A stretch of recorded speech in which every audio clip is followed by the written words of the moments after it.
pensemos dos veces. Da gibt es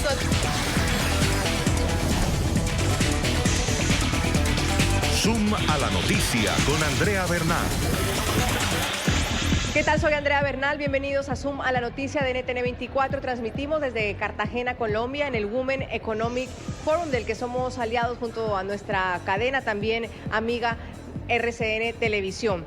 Hoy con Laura Escobar, fundadora de Watt Partners, coorganizadora de este gran evento que yo creo que ha superado sin duda todas las expectativas. Laura, bienvenida y felicitaciones. Gracias, Andrea, muchas gracias por tenerme aquí. Pues sí, la verdad que esto ha sido impresionante. La fuerza que ha tenido el evento pues es indescriptible. Tenemos 26 países registrados, representación de 26 mujeres de diferentes países. Tenemos 1.400 inscritos. Estaba planeado para 1.000 personas y se desbordó esto. Nos tocó ya cerrar. Y bueno, hoy tuvimos la oportunidad de estar contigo, con Marta Lucía, con Gabriela Ramos, con Rafael de la Cruz, que nos dan muchos datos importantes de hacia dónde debemos ir. Este evento nace en la India, entiendo, Laura. ¿Cuál es la historia? La historia detrás. La historia es Harbin Aurora, es la fundadora de este evento, del Women Economic Forum Global, y Nadia Sánchez, que es la directora fundadora de She's, fue hace 3 años y ella llevaba la representación, una delegación, iba todos los años y veía que había muy poca representación de mujeres latinas. Así que, digamos que con toda la fuerza decidió traerse ese evento a Colombia y cuando llegó decidió que necesitaba un aliado estratégico y nos llamó a nosotros para coorganizar. Entonces desde Watt Partners estamos coorganizando este evento y haciendo posible que sea una agenda con sentido, que la agenda nosotros la diseñamos basados en los Objetivos de Desarrollo Sostenible, entonces tiene todos los ODS incluidos y así tenemos una agenda transversal que le pega a todos los sectores de la economía. ¿Por qué deben o por qué están inscritas tantas mujeres? Es decir, ¿qué las invita a venir hasta Cartagena de diferentes países de América Latina, por supuesto, de diferentes lugares de Colombia y escuchar estas historias? ¿Por qué están motivadas o por qué las motiva? Yo creo que porque se abrió el espacio. Yo creo que Latinoamérica necesitaba un espacio donde las mujeres realmente fueran escuchadas, donde fueran valoradas y tuvieran un espacio para hablar. Siempre, hablábamos ayer con Gabriela Ramos en una comida que tuvimos, siempre vemos las mismas personas, las mismas mujeres, la única, ¿no? La primera. Y este evento le ha dado el espacio a que no sea la primera, la única, sino tener la voz de más de 270 speakers. Esto creo que también trae mucha fuerza en que por primera vez en Latinoamérica se abre el espacio para que todas las mujeres estemos en un mismo espacio haciendo networking, conectándonos y hablando del tema. Y lo importante es que no solo hay mujeres, no somos solo mujeres, hay muchos hombres que se han hecho presencia. Hoy lo tuvimos en la mañana en el que estuve moderando el panel de la Visión 2030, alguien del BID, por supuesto, y hay hombres interesados y muy interesados en ese tema de la equidad de género, de uno de los objetivos de desarrollo sostenible que se tienen que cumplir en el 2030. ¿Qué invoca a los hombres a un lugar como estos? Mira, parte de la visión en la agenda y cuando estábamos diseñando esta agenda era, así como nosotros pedimos ser escuchadas, también nosotros tenemos que hacer un llamado a escucharlos a ellos para cómo llegar a esa equidad. Yo creo que son hombres que le apuestan a un mundo productivo, a un mundo equitativo y son hombres comprometidos para lograr ese mundo ideal para todos. De hecho, hoy estuvimos lanzando desde Watt Partners una campaña, una iniciativa por redes sociales que es No Sin Ellas. Y empezamos con Rafael de la Cruz del BID, un poco a ese llamado en que no voy a estar en un panel sin ellas, sin una mujer, no voy a estar en una discusión, no voy a hacer un proyecto, en una decisión sin que estén las mujeres. Me acompaña Gabriela Ramos, ella es directora OCDE y Sherpa G20. Gabriela, un gusto tenerte en el programa para toda América Latina en NTN 24. Un gusto estar contigo y estar en Colombia. Gabriela, cuando hablamos de esos objetivos, lo primero que nos preguntamos es, ¿qué tan bien vamos? Pues yo diría que vamos bien en el sentido de que tenemos claridad de rumbo, que tenemos una serie de una ambición alta de cómo lograr la equidad de género, en particular en lo que concierne al objetivo número 5, pero tenemos muy poco tiempo, solo son 10 años, ya nos gastamos 5. Y aunque hay mucha actividad en términos de mejorar las políticas, en términos de mejorar las leyes para asegurar que haya equidad, en términos de la concientización, que es muy presente en este foro aquí en Colombia, con la vicepresidenta, con gente como ustedes, más sin embargo es difícil realmente tener un avance a un ritmo al que se requiere, y es difícil porque hay que cambiar la mentalidad, hay que cambiar la cultura. Soy mexicana, entonces me siento autorizada a decir que América Latina es un continente muy machista. Y en esos 5 años que han transcurrido desde que se firmaron esos objetivos, ¿qué se ha hecho? ¿Qué hemos hecho? Se han hecho muchas cosas. Yo creo que en primer lugar, como lo dije, el simple hecho de que la comunidad internacional haya decidido que la equidad de género, la eliminación de la violencia, la eliminación de la brecha laboral, de la brecha salarial, la representación de la mujer a nivel político, la representación de la mujer en el sector privado, pues realmente es un logro fundamental, porque te cambia la narrativa. Incluso países que tienen culturas mucho más menos positivas para la mujer, como el Medio Oriente, pues ya no pueden hacer nada porque esto es un objetivo global. Se ha hecho mucho en términos de mirar, sobre todo en la OCDE lo hacemos mucho, de ver cuáles son las mejores prácticas. Cuáles son el tipo de decisiones que nos permiten equiparar, porque todo comienza con el hecho de que la mujer es la que tiene a los bebés, pero luego la mujer es la que se dedica mucho más tiempo a las labores del hogar, 4 horas o 5 horas más que el hombre, y entonces pues es muy difícil tener una carrera profesional y tener una carrera con la familia. Entonces tiene que redistribuirse esa responsabilidad familiar entre hombres y mujeres. Para hacerlo hay muchas herramientas, la paternidad dual, la inversión en las guarderías, pero también hay esta necesidad de que impulsemos a nuestras niñas a lograr todo su potencial. Yo le digo a los colombianos, a sus niñas no las traten diferente que a sus niños, exíjanles lo mismo, demándenle los mismos, tienen el mismo potencial de lograr cosas maravillosas. ¿Por qué siempre en las familias latinoamericanas a las niñas siempre les exigimos menos o pensamos que van a hacer menos? ¿Por qué no las mandamos a ingeniería? ¿Por qué no las mandamos a cuestiones sociales, científicas? No las limitemos. Y además eso se instala. Se instala en el cerebro. Y entonces todas estas otras políticas, Andrea, que te digo que funcionan, las cuotas, aunque no nos gusten, los incentivos económicos para que los papás tomen tiempo con sus hijos, el simple eliminar la estigmatización si los hombres son realmente responsables en ese sentido. Pero pues todo se confronta con el hecho de que siempre estamos pensando que la mujer tiene una función y el hombre tiene otra, y pues simplemente no es así, ¿no? Cuando usted habla de buenas prácticas, ¿dónde están las mejores prácticas en América Latina para cumplir ese objetivo número 5 de la equidad de género? Pues yo creo que las mejores prácticas, Colombia es uno de los países que tiene el promedio en las brechas salariales, en las brechas de la participación laboral, que se compara a los países de la OCDE. Entonces yo creo que Colombia está en los lugares más altos.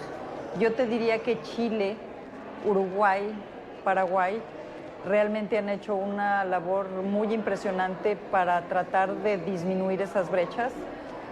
Sin embargo, la región en general sigue estando por detrás respecto de los estándares OCDE.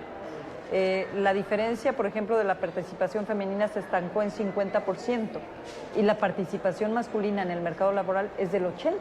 Entonces tienes 30 puntos de diferencia.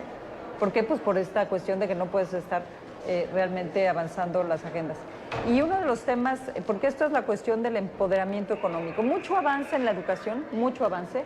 Ahora tú tienes más mujeres que llegan a los niveles universitarios y que se gradúan de niveles interuniversitarios, menos en disciplinas que son muy remunerativas, como te digo, en la ingeniería. Entonces, una invitación a que las niñas consideren la ingeniería igual que además sus los familias. trabajos están ahí, pero están, no hay quien los... Pero no están las niñas, ¿no? Siempre se dedican a labores que pues, son muy loables, pero que tienen menos remuneración. Pero el tema fundamental que yo te diría que ahí es donde tenemos que hacer un esfuerzo muy importante es el tema de la violencia contra las mujeres.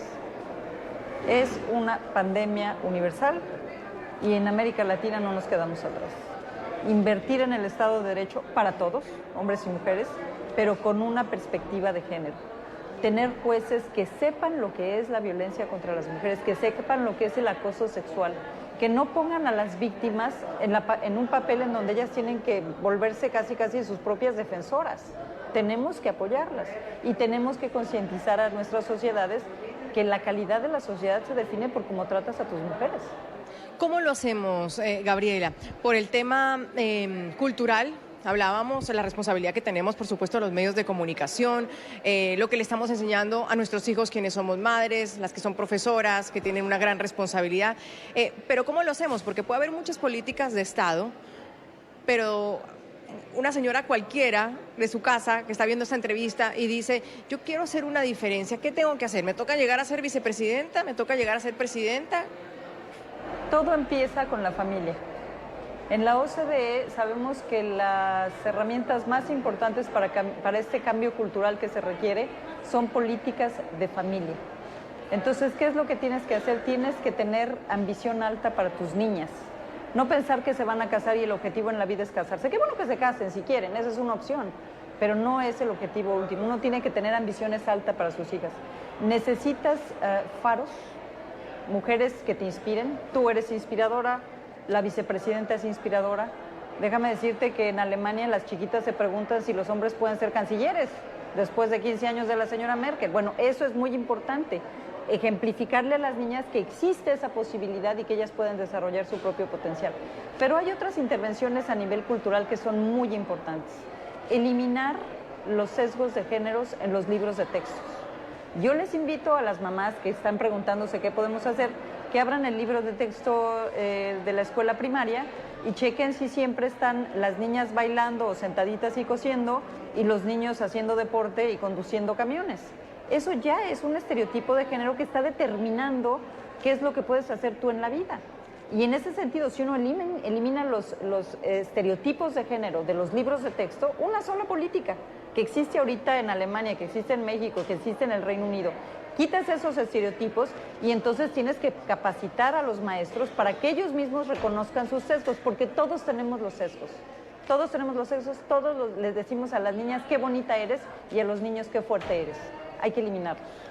Gabriela Ramos, directora OCDE, mil gracias por haber estado aquí, qué gusto tenerla en Colombia, en América Latina y con ese mensaje inspirador para todas las que estamos aquí, mil gracias. Para todas y todos. Me encanta okay. Porque también hay muchos, ¿verdad? Muchos. Y eso me ha encantado ver. No, porque además también déjame decirte que la contraparte del bajo nivel de ambición de las mujeres es una excesiva presión en los hombres a tener un desempeño fuerte, ¿no? Y a ser fuerte, y a ser agresivo, y a no dejarse, y a ser competitivo. Entonces construyes masculinidades muy tóxicas, que no creo que muchos hombres disfruten tampoco, ¿eh? Que no se sientan bien con ese rol. Y además otra cosa que se está hablando en este foro, que es muy importante, es qué están haciendo los hombres para llegar a esa equidad o esa paridad de género. Porque entonces solo hablamos en que es deber de las mujeres o el derecho de las mujeres. ¿Qué están haciendo los hombres desde sus puestos de trabajo, el que sea, como padres incluso? Es la cultura del respeto. Para llegar a eso. Me encanta conocerla, Gabriela. Muchas gracias. Y a esta hora, desde Cartagena, desde Women Economic Forum, nos acompaña Gaby Arenas de Meneses. Ella es directora ejecutiva de Eight Life Foundation. Recordamos muy bien a Eight Life Foundation por ser la empresa o la fundación que organizó el concierto de ayuda para los venezolanos en la frontera. Gaby, bienvenida. Gracias, Andrea. ¿Por qué aquí? ¿Por qué en este foro? ¿Cuál es el mensaje que vienes a traer? Pues básicamente nosotros queremos concientizar acerca de la situación que están viviendo los niños y las mujeres en Venezuela, situación pues que ha generado toda esta ola migratoria y que de alguna manera nos tiene también en una situación de atender a nuestros compatriotas venezolanos en Colombia y en otros países de América Latina. Aquí estamos enfocados en hablar de equidad de género y cuando hay un país que está sufriendo como Venezuela, en una crisis humanitaria como esta, y donde el principal target para esta crisis humanitaria, sin duda alguna, son los niños y las mujeres, ¿de qué equidad podemos hablar? Pues básicamente en la situación en la que está Venezuela en este momento, cuando 68% de los niños tienen algún déficit nutricional, 33% tiene desnutrición crónica y la mortalidad infantil y la mortalidad materna volvió a las estadísticas de hace 20 años cuando alcanzaba el 66%. Estamos frente a una situación de vulneración de derechos. Sin embargo, muchas de esas mujeres que están cruzando la frontera son las mismas que están dirigiendo las acciones de protección y que están buscando un futuro mejor para sus hijos. En los últimos meses, Migración Colombia ha identificado un cambio en la estadística de migración. Ahora el 51% de los migrantes son mujeres que llegan a Colombia y a otros países con sus niños en busca pues, de mejores condiciones para ellos. Y es a ellos a quienes tenemos que garantizarles los derechos y un acompañamiento para que puedan superar la situación que están viviendo en este momento. La región se está abriendo a esto, ni se diga Colombia, de puertas abiertas, algunos países un poco más preocupados pidiendo visas. ¿Cuál ha sido el rol de América Latina y sobre todo de la región que está recibiendo a esa migración? Yo creo que lo más importante es entender que ningún país de la región estaba preparado para una situación como esta. Estamos hablando de la segunda migración más grande en la historia. Estamos hablando de una migración que además ha sido muy rápida. Más de 4 millones de venezolanos han salido del país en los últimos 10 años. Esto es un número pues, muy superior a otras migraciones que se han vivido en el mundo y eso obviamente pues, genera un desbalance y genera que hayan una cantidad de necesidades para las que no estábamos preparados.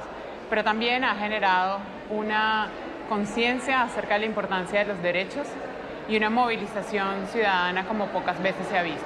La experiencia del concierto de Venezuela Aid Life nos dio como resultado que gracias a la donación particular de miles de personas que se movilizaron como ciudadanos, hoy en día estamos generando programas de acompañamiento nutricional a mediano y largo plazo, acompañamiento en salud, salud materna, acompañamiento a las madres gestantes, prevención y planificación de embarazo, programas que no podrían haberse hecho si las personas no hubiesen tomado conciencia de lo importante que es ayudar a quienes están pasando esta situación. Y también está generando pues una necesidad de entendernos de otra manera. Yo creo que los venezolanos que estamos por el mundo hemos aprendido a ser emprendedores, hemos aprendido sobre resiliencia, sobre humildad, sobre cómo acompañarnos y superar problemas.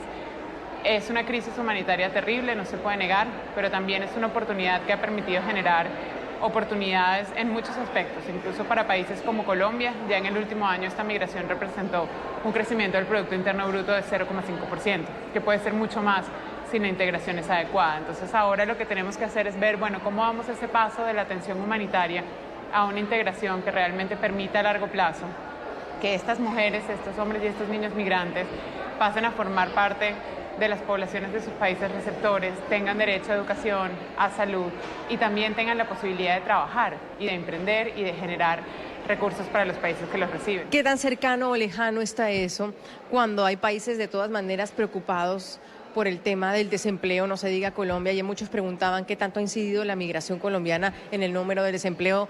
Analistas decían que realmente nada y que realmente no está probado que sea la migración colombiana la que está causando eso, ni tampoco en temas de inseguridad. Pero ¿qué tanto está influyendo en la región que esto esté ocurriendo? Tú dices que no estaba preparada, sin duda alguna, América Latina, pero ¿han logrado hacerlo y lo han hecho bien o qué falta?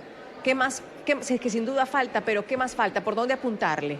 Es un proceso y yo creo que ahora tenemos que pasar a la articulación, tenemos que pasar a generar políticas a largo plazo. Colombia está en un proceso de discusión de una ley de inmigración que pues sentará las bases para lo que es esta migración y las que estén por venir, porque la migración es una realidad en todo el mundo, pero yo creo que también es muy importante entender cuáles son los factores que hacen que una migración se convierta en un problema o se convierta en una oportunidad. Si nosotros no permitimos a la gente trabajar, si nosotros no bajamos los montos de inversión para las visas de inversionista, si nosotros no permitimos y no apoyamos el emprendimiento, es mucho más difícil que las personas que están llegando a un país puedan acoplarse y puedan generar ingresos. Te voy a poner un ejemplo. Si yo soy dueño de una pequeña panadería en Venezuela, y yo vengo a Colombia y tengo para invertir $30.000, yo puedo abrir con eso una panadería en casi todas las ciudades intermedias de Colombia.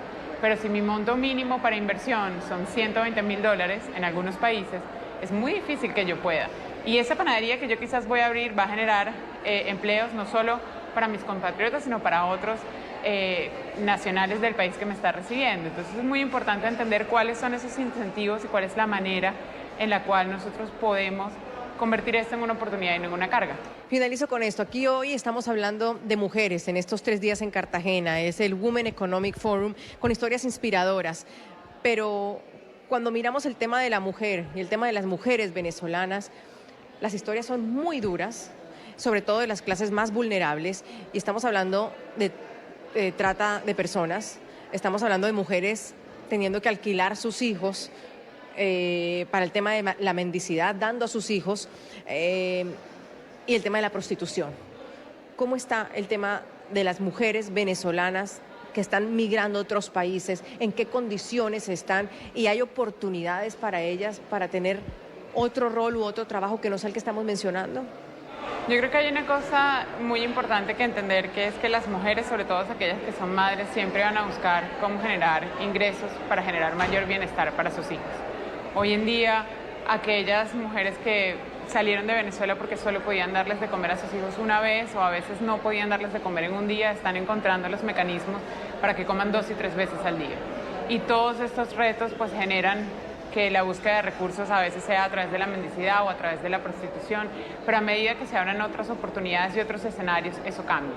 Nosotros desde DayLife estamos generando programas de mediano y largo plazo con estas mujeres y hemos visto mamás que cuando su niño está en un programa de acompañamiento nutricional puede dedicarse a buscar trabajo.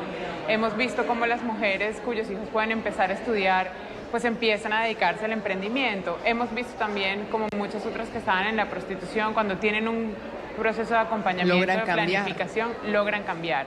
Entonces generar esos espacios donde el cambio se puede dar. Yo creo que, como te decía, nosotros somos quienes podemos decidir qué hacemos y cómo asumimos el problema. Y además creo que tenemos que entender lo importante del rol de las mujeres en esta situación. Las mujeres pueden ser no solamente emprendedoras, no solamente madres que protejan a sus hijos, también pueden ser líderes comunitarias, pueden crear vínculos. Por toda Colombia, donde vayas, en Cúcuta, en Bogotá, en Bichada, en el Magdalena Medio, en Arauca, encontrarás ejemplos de mujeres que están liderando comunidades de migrantes y que los están organizando junto a las organizaciones y a las instituciones gubernamentales. Y yo creo que lo que hay que hacer es abrir esos espacios y hay que estar conscientes, además, que un migrante es un ser humano y como todos los seres humanos está lleno de potencialidades. Y si encontramos esas potencialidades y trabajamos en eso y fortalecemos eso, se puede lograr cambiar las situaciones y los retos que se presentan. Gaby Arenas, directora ejecutiva de Live Aid Foundation, aquí en Cartagena desde el Women Economic Forum. Mil gracias, Gaby, muy amable. Hace instantes hablábamos con Gaby Arenas del tema de la migración venezolana y el impacto que estaba teniendo no solo en Colombia, sino en América Latina y sus efectos sobre todo en la mujer.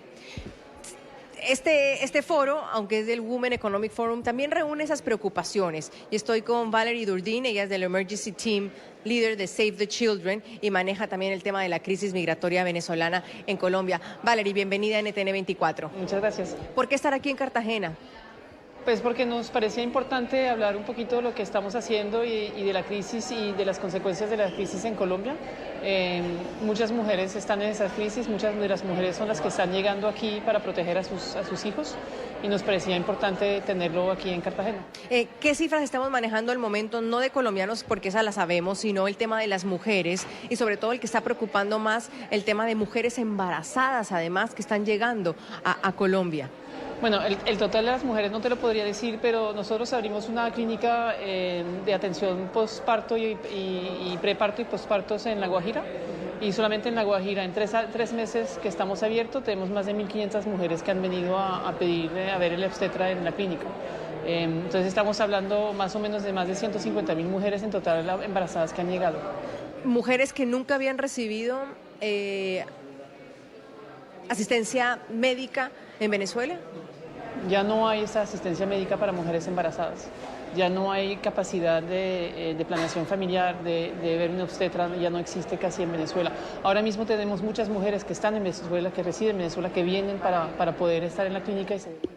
¿Qué futuro tiene una mujer que está sometida a eso, Valerie?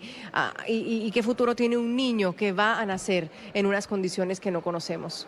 Bueno, tiene muchos, depende de lo que les vamos a dar y por eso creo que Save the Children lleva 30 años en Colombia trabajando con niños y aquí en la crisis pues no podíamos no estar y podemos darles todas las posibilidades. Es la resiliencia de las personas que viven lo que viven esos niños y esos migrantes venezolanos permite esa gran resiliencia a mover hacia adelante y eso es lo que estamos intentando. Nos estamos apoyando a través de educación de emergencia, nos aseguramos que los niños que no tienen acceso a la educación lo tengan, nos estamos asegurando que sepan lo que son las rutas de protección, que sepan cómo a los padres cómo tratarlos y cómo no tratarlos, porque pues la gran dificultad que hay es la violencia que encontramos en las familias, pero la resiliencia es muy grande. Hay una denuncia de hace algunos días de Bucaramanga, otra ciudad de Colombia, del tema de la mendicidad y de cómo algunas familias pues estaban siendo víctimas de unas mafias para alquilar a sus hijos para la mendicidad. ¿Ustedes han tenido acceso también a ese tema? ¿Lo están tratando? Claro, tratamos todo lo que tiene que ver cómo ser un buen padre, cómo no hacer ese tipo de cosas, cómo es buscar lo mejor para sus hijos. Estábamos hablando con una madre que tenía problemas de violencia familiar con el esposo, bueno, el segundo esposo que se encontró, tenía problemas de drogas, tenía muchos problemas con los niños, con 3 hijos que estaba descuidando y poco a poco con el trabajo que hicimos con ellas, pues hoy en día se separó de este señor, lo mandó a prisión porque la estaba pegando a los niños y ahora es una de las mujeres líderes en nuestro trabajo de protección que estamos haciendo porque ha cambiado totalmente gracias al trabajo que hemos venido haciendo con ella. Las mujeres venezolanas que están escuchando esa entrevista y que necesitan esa ayuda o esa guía o ese faro, ¿dónde lo pueden encontrar? Porque muchas veces uno dice, bueno, es que hay tanta ayuda, pero ¿por dónde empezar? ¿Cómo buscarla? Bueno, hay muchos lugares, hay cada vez más aplicaciones que se pueden encontrar. La Pastoral Social es uno de los sitios, pues en La Guajira está el CAI, está el CAM, que son los sitios que tiene el ACNUR, que tiene la OIM, que tiene Pastoral Social. Nosotros estamos también en La Guajira, estamos en Arauca, vamos a empezar en Cali, en Bogotá a trabajar con más niños. Está ahí, está a disposición para que todos puedan saber dónde pueden ir dependiendo de la necesidad que tienen. Ahora, también hay que decir que esta crisis está muy desfinanciada. Apenas el 24% de las necesidades financieras que tienen todo el conjunto de ayuda humanitaria la está teniendo. Entonces, nos faltan muchos recursos para poder llegar a todas las personas a las cuales tenemos que llegar en esa crisis. El tema del trabajo con el gobierno o con el Estado, ¿cómo funciona y qué tal es? Bueno, es una coordinación permanente con el gobierno, el gobierno tiene muy claro cuáles son las necesidades, trabaja muy de la mano con toda la cooperación internacional y con todos nosotros en las diferentes zonas donde estamos trabajando, que ya se está expandiendo, claro, porque pues, no encontramos solamente a población sobre la frontera, pero en todas las ciudades grandes y en las pequeñas, y ha habido siempre un trabajo muy coordinado a través de los mecanismos que existen para ello. Bien, usted dice que cuando hay un tipo de estas crisis humanitarias, Save the Children está ahí en ese lugar. ¿Cómo ha sido lidiar, manejar y ponerle la cara a una crisis humanitaria como esta, como la venezolana, que quizás hace 20 años no la creíamos posible y miren lo que está la región? Bueno, sí, pero muchas veces sabemos que es la segunda crisis después de Siria, en movilidad humana. Creo que hemos podido llegar aquí y hacer ese trabajo gracias a 2 cosas. Uno, hemos empezado haciendo un análisis de la situación. Hemos trabajado con poblaciones venezolanas, con nuestro propio staff, con el gobierno, con los otros actores para mirar cómo teníamos que responder. Y vamos a lanzar justamente ese análisis hoy en este foro. Y gracias a eso hemos creado nuestra estrategia de saber cómo que teníamos que responder y cómo podíamos hacerlo lo mejor posible, basado en nuestro conocimiento de la crisis que hubo en Europa de migrantes y de otras crisis que hemos tenido.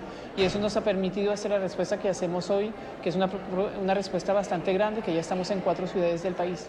Es un análisis que puede decirnos al final que esto no se sabe cuándo va a acabar y que puede seguir sumándose, es decir, puede seguir aumentando en lugar de parar, o ese tipo de crisis de movilidad migratoria tienen un stop, Valerie, o no se sabe cuándo paran.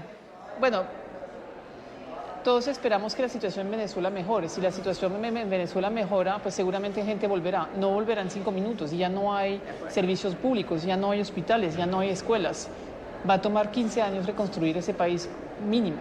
Todos estamos intentando entrar a Venezuela y poder también ayudar allá, pero la gente no se va a devolver en 5 minutos. Está claro y el análisis lo dice claramente. Si mañana la situación se mejora en Venezuela, va a tomar 15 años. Y 15 años quiere decir que la gente se va a quedar aquí 15 años. Las personas que están llegando ahora son las más vulnerables, son las que no saben dónde ir y muchas veces se quedan en la frontera porque no pueden ir más lejos. Muchas veces nos dicen las madres, nuestra situación en Venezuela no es mucho mejor, pero aquí por lo menos les podemos dar de comer a nuestros hijos. Esa es la gran diferencia que tienen ahora mismo. Entonces creo que sí hay que tener paciencia, es una crisis que va a seguir, que va a tomar tiempo. Donde vamos, Colombia se va a tener que acomodar a esa crisis y también acogerla, porque no podemos dejar que una generación completa de venezolanos, niños venezolanos no vayan al colegio, no puedan tener el futuro que todos queremos para nuestros hijos. Valerie Durdin de Save the Children nos acompaña aquí desde Cartagena en el Women Economic Forum. Valerie, un gusto tenerla, muy amable. Muchas gracias. Gracias.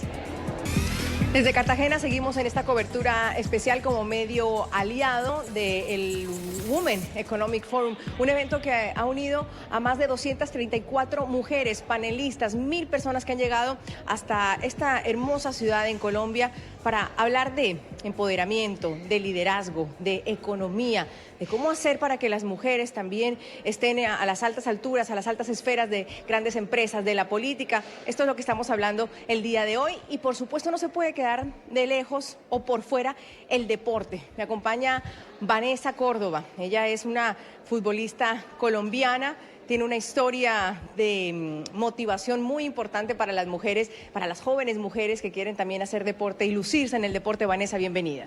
Hola, André, bueno, y muy contenta de estar aquí en el Women Economic Forum, compartiendo con mujeres tan talentosas de distintas áreas y uniéndonos como debería ser. Esos son los ejemplos, porque aquí hay políticas, hay lideresas, hay gente que economistas, abogadas, periodistas. Bueno, me quedo corta ante lo que hay. Y hay jóvenes y hay deportistas. ¿Qué tan fácil o difícil ha sido en el mundo del deporte que usualmente, por suerte ya no, que usualmente ha estado configurado para hombres sobresalir y sobre todo en el fútbol, Vanessa?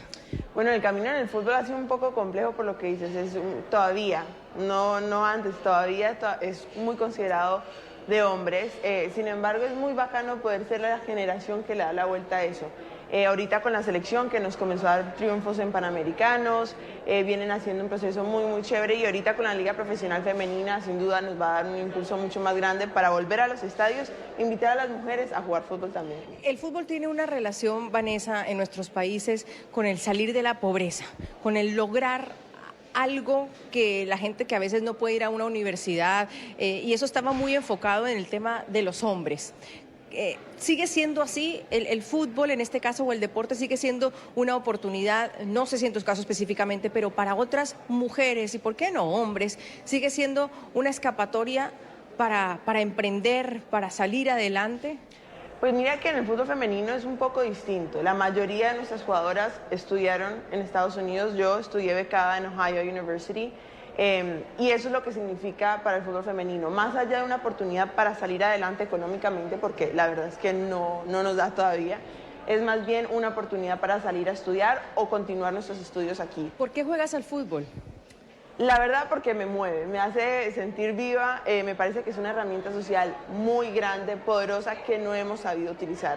Y es lo que para mí me mueve y es una escuela de vida, en últimas. ¿Cómo se aporta desde el fútbol a este cambio de chip de las mujeres en la región, en el mundo?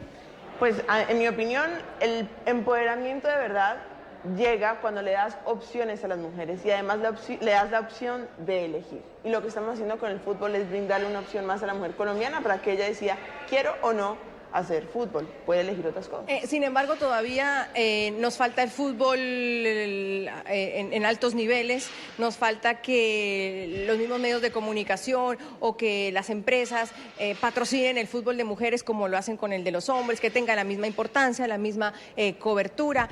¿Qué tan cerca o lejos estamos del igual trato? Bueno, estamos bastante lejos. Sin embargo, con el Mundial que tuvimos ahorita en Francia, se fueron abriendo muchos más espacios. Aquí en Colombia todavía tenemos una liga de 2 meses que no sé si se pueda llamar profesional. Así que estamos lejos, pero hay que entender que el fútbol femenino es un proyecto, todavía es bastante joven, pero necesitamos de todos para que esto salga adelante, como dices tú, los medios, del sector privado para que inviertan, pero bueno, poco a poco vamos a ir logrando. Y no solo de machismo, sino también hablamos de discriminación por el tema del fútbol femenino, todavía no es visto como lo es el fútbol masculino en los grandes mundiales, la Copa América, que llena estadios, que tiene esa misma importancia, pero han habido, Vanessa, denuncias de cuestiones de agresiones sexuales, de abusos sexuales en ese tema. Todavía no hemos logrado que la mujer se empodere y denuncie cuando pasan este tipo de cosas desde una empresa, desde cualquier estancia, hasta ahora que han habido escándalos no solo en Colombia, sino a nivel de América Latina, en el tema del fútbol y en el tema sobre todo también del deporte. Sí, en últimas para mí el fútbol es un reflejo, es una radiografía de lo que pasa en nuestra sociedad y lo que pasa aquí, de verdad que pasa en los demás gremios. Desafortunadamente cada vez parecen ser más las mujeres que son víctimas de este tipo de violencia, desafortunadamente. ¿Son más o hablan más? Yo creo que hablan más. Anteriormente casi es un tema tabú, hasta todavía se considera un poco tabú, pero bueno, es de admirar las mujeres que salen, o sea, se requiere muchísimo coraje y valentía para hacerlo. Ojalá sigan saliendo, ojalá fueran menos, pero pues claramente no lo son. Pero lo importante es que hablemos porque es la única forma de generar cambios. ¿Qué historia vas a contar hoy, Vanessa? ¿Qué le vas a decir a ese público? Bueno, quisiera contar mil cosas, pero no, en últimas de ser uno. Cómo se rompen los estereotipos siendo uno. Si no nos cuestionamos, si no nos exploramos, pues vamos a seguir, entre comillas, siguiendo los pasos de los demás, que está bien, pero que no sea un limitante, porque cada uno tiene su propia magia, su propia luz. ¿Qué estudiaste? No te he preguntado, solo hemos hablado del fútbol. ¿Qué estudiaste? Estudié comunicación social en Ohio University, así que somos colegas. Vanessa Córdoba, periodista, comunicadora, joven, linda, inteligente y deportista y futbolista. Me encanta estar rodeada de estas mujeres. Vanessa, mil gracias. No, a ustedes y que bueno, los esperamos en los estadios. Nos acompaña Pamela Vilela, ella es mayor de la Fuerza Aérea de Perú. Pamela, bienvenida a Cartagena, bienvenida a Colombia y le digo que bienvenida a América Latina porque usted en este momento no está en Perú, sino en una misión muy importante, ¿verdad? Bienvenida, Pamela. Muchas gracias. Sí, de hecho he venido desde África. La primera vez que tuve la oportunidad de estar en el WEF fue en la India, en abril, donde conocí a Nadia por primera vez. Una gran experiencia y bueno, ella me invitó a venir aquí. ¿Qué hace usted en el África, Pamela? Bueno, yo soy oficial de la Fuerza Aérea del Perú, estoy trabajando en una misión de paz en la República Centroafricana. Trabajo básicamente en el área administrativa, en un sector en la ciudad de Boar. Es una bonita experiencia, sobre todo para nosotras las mujeres, ¿no? Que es todo un reto poder estar tan lejos de nuestro país y representando a mi país también. ¿Y cómo se dio eso? Porque aparte usted viene a dar una charla que es también muy importante, que es el tema de las mujeres en las Fuerzas Armadas, en las fuerzas militares, que todavía hablamos de la primera general, la primera coronel, la primera mujer que llega a una cuestión de paz en el África. ¿Cómo es esa relación y qué tan difícil ha sido llegar a donde usted ha llegado? Bueno, de hecho es la segunda vez que salgo de misión. Creo que fue un gran reto para mí porque antes tú solo pensabas que podría ir a una misión un hombre, ¿no? Entonces cuando se abrió la puerta para nosotras y en realidad se abrió la oportunidad para mí, dije, ok, vamos y vamos a ver qué tal me va. Realmente no fue nada fácil porque llegas a un país tan lejos del tuyo y sobre todo porque las personas hablan el inglés pero en diferentes formas, porque obviamente son de diferentes países, diferentes culturas. Entonces hay un choque ahí, ¿no? Porque por ahí me tocó en algún momento tener que estar en un grupo de gente donde por ahí alguien no me saludó porque su religión de repente no lo permitía. Entonces al principio para mí eso fue chocante porque nunca lo había visto en mi país. Cuando usted habla de oportunidades, ¿cómo se dan esas oportunidades? ¿Cómo se dio esa oportunidad para usted, que usualmente era una oportunidad o un nicho de hombres? Sí. Cuando empezó todo el tema ya a ser un poco más grande de la igualdad de género, empezaron a abrirse plazas para las mujeres. ¿Eso fue hace cuánto, por ejemplo, en el 2014 fue la primera vez que, bueno, en esta misión. De hecho, nosotras desplegamos mucho antes, pero cuando llegó esta oportunidad la misión prácticamente era nueva, yo no sabía a dónde iba, lo único que sabía era básicamente por internet, pero no tenía más información y bueno, dije vamos. ¿Por qué Vamos a decidió ver. usted entrar a las fuerzas militares? Bueno, en realidad creo que ha sido algo que siempre lo he llevado desde muy chiquita. Mi abuelo también fue militar, mi papá también. Ok, o sea, es de herencia, Sí, se es de lleva en la herencia, sangre. Sí, y me gustaba mucho los aviones, me gustaba mucho el ambiente me llamaba mucho la atención. Y creo yo también que era un reto, ¿no? Porque era algo nuevo, novedoso, veías como que, la mujer militar. Y al principio sí fue todo un reto porque para mí era como que, ok, tengo que volverme hombre o debo seguir siendo mujer, entonces era como que algo difícil, ¿no? Pero con el tiempo uno ya va como que acostumbrándose. Creo yo que para mí fue todo un proceso, de hecho no fue nada fácil, ni para mí ni para mis compañeras, pero con el tiempo fuimos demostrando que realmente podíamos. ¿Por qué no es fácil? Todo el mundo dice que las fuerzas militares no ha sido nada fácil para las mujeres. ¿Por qué no es fácil? ¿Cómo es ese ambiente? Porque realmente es como esta creencia de que la mujer es débil, que la mujer debe estar en la casa, que la mujer se debe casar y quedarse en la casa. Entonces es como que ver a una mujer pilotear un avión, pilotear un helicóptero, o de repente lanzar una bomba, o saltar en un paracaídas, es como que, no, eso es imposible, ¿no? Para ti es más difícil. Pero cuando tú te das cuenta que ya estás ahí y que tienes la oportunidad de volar un avión, de volar un helicóptero, de saltar en un paracaídas, tú dices, wow, yo también puedo. Y si yo puedo, otras pueden. Entonces es como que sí, todas podemos y vamos poco a poco, creo yo, rompiendo ese molde o rompiendo ese estereotipo de que la mujer es débil, ¿no? Hay muchas como ustedes, hay muchas mujeres. ¿A dónde se ha llegado en las fuerzas militares en Perú en el tema de la equidad de género? En realidad ahora sí somos más. Tenemos varias chicas que ya están haciendo, bueno, tuvimos la primera piloto de helicóptero, también tenemos pilotos de avión, entonces son cosas que de repente en ese momento decías, no, es imposible ver una chica, ¿no? Pero que ahora, y han sabido equilibrar muy bien su vida personal, ¿no? Porque muchas de ellas son mamás, tienen que también manejar su hogar y todo eso, pero mira, son militares, mamás y lo han hecho bastante bien. ¿Hasta dónde quieres llegar? Hasta donde me dé la vida, definitivamente. ¿Qué sueño tienes ahí dentro de las fuerzas militares? Quiero ver más chicas logrando sus sueños, llegando muy lejos y comandar quizás más tropas, generales, no sé, algún día podamos ver. ¿De Colombia a África de nuevo? Sí, bueno, voy a Perú unos días y luego regreso. ¿Y cuánto más tiempo en el África? Me faltan 4 meses aproximadamente. Mucha suerte, Pamela, y gracias por traer tu historia. Una líder, y eso es muy importante en un foro como este, es Florentina Chocó. Ella es de Belice y vamos a tener esta entrevista en inglés porque maneja el inglés muy bien, o me tocaría hablar en maya también, y ese idioma no lo manejo. Florentina, welcome. Florentina, bienvenida a nuestro programa. Es una estación latinoamericana. Es un placer tenerte aquí. Muchísimas gracias. Tú vienes de Belice, de una comunidad indígena. Sí, yo vengo de Belice y de Santa Teresa. What's your story? ¿Cuál es tu historia? ¿Cómo has mejorado a tu comunidad? ¿Y cómo has ayudado a que se mejore? Bueno, para mejorar a mi comunidad,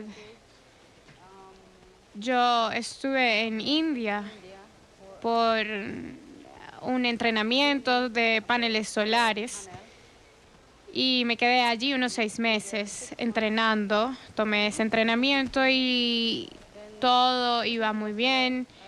Estaba interesada con el entrenamiento, con los profesores y con todo el mundo.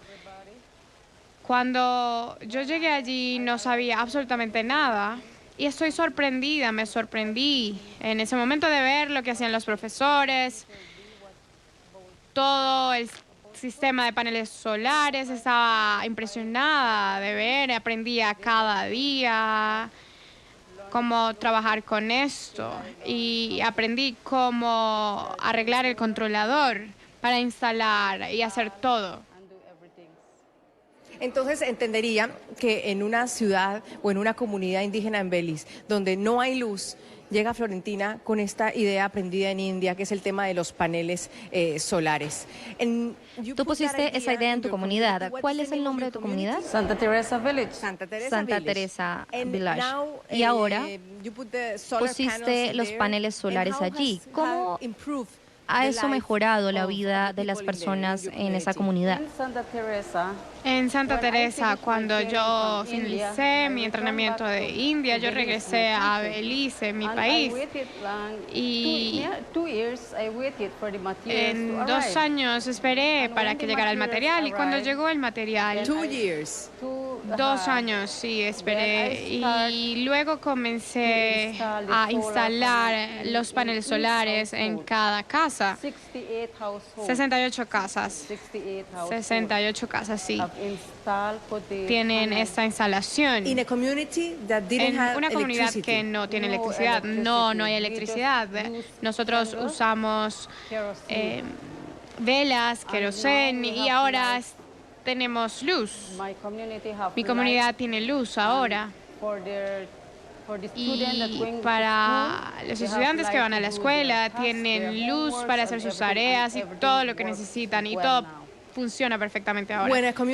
Cuando una comunidad está feliz, todo el mundo está feliz. Cuando una madre tiene las herramientas para hacer el ambiente de su familia mejor, ella y sus hijos están felices. ¿Usted ha visto cómo su comunidad ha mejorado? ¿En qué formas? Bueno, como los estudiantes de secundaria, ellos han mejorado sus grados. Así es como veo que se beneficia a mi comunidad, basado en la educación especialmente, sí, porque ahora tenemos luz solar. ¿Cómo usted encontró el dinero, los fondos para conseguir los paneles solares desde India? ¿Cómo eso ocurrió? ¿Cómo convenció a las personas a hacer eso? Bueno, en realidad el señor Mark Miller nos ha ayudado, porque una señora de India, la señora Megan, la primera dama, ella llegó a mi comunidad contándole a las personas sobre este proyecto solar, y así fue como todo comenzó. 2 años después, ¿cómo se siente? ¿Cuál es el mensaje que quiere enviar a las otras mujeres como usted, trabajadoras, con 3 hijos, y en un lugar en el que las oportunidades no están disponibles, en la que la salud no existe, ni la electricidad, y están viendo que la vida les pasa y pensando qué puedo hacer para mejorar mi vida y para mejorar la vida de las personas que están alrededor de mí?